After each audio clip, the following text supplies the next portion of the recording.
FNME-CGT a appelé aujourd'hui à ce rassemblement militant devant le ministère de l'écologie et de l'énergie pour dénoncer le chantage inacceptable de la SNET. Double chantage, un chantage à l'emploi puisqu'il menace de licencier 585 salariés de la branche des IEG, ce qui serait une première. Et le deuxième niveau de chantage, c'est le chantage au projet industriel, puisque en cas de désaccord entre les partenaires sociaux sur justement la suppression de ces emplois, il menace de ne pas réaliser un projet industriel biomasse à Gardanne. Donc double chantage pour nous inacceptable. Donc rassemblement militant aujourd'hui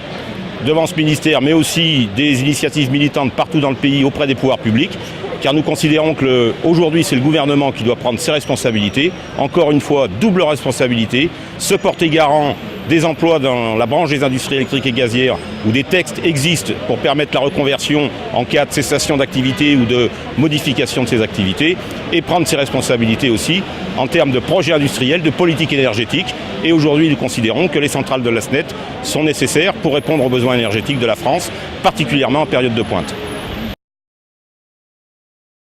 Nous, on a réaffirmé qu'il fallait que, dans les conditions de départ, les préalables, il fallait dissocier le fait de faire le projet de biomasse de Gardanne, puisque ça fait partie du chantage.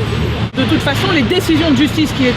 avaient été rendues et qui étaient défavorables à E.ON, c'est les postulats de départ. On ne peut pas s'asseoir sur les décisions de justice puisque ça faisait partie de ce que E.ON voulait qu'on fasse. Pression sur les patrons, oui, mais pression sur le gouvernement puisque c'est eux qui donnent le cadrage. On peut constater qu'il faut continuer à bien maintenir la pression qu'on met sur ce sujet-là.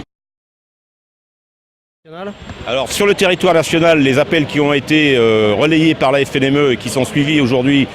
des initiatives auprès des pouvoirs publics, auprès, pourquoi pas, du Parti Socialiste, puisque je rappelle quand même que c'est le Parti Socialiste qui est aux commandes du gouvernement.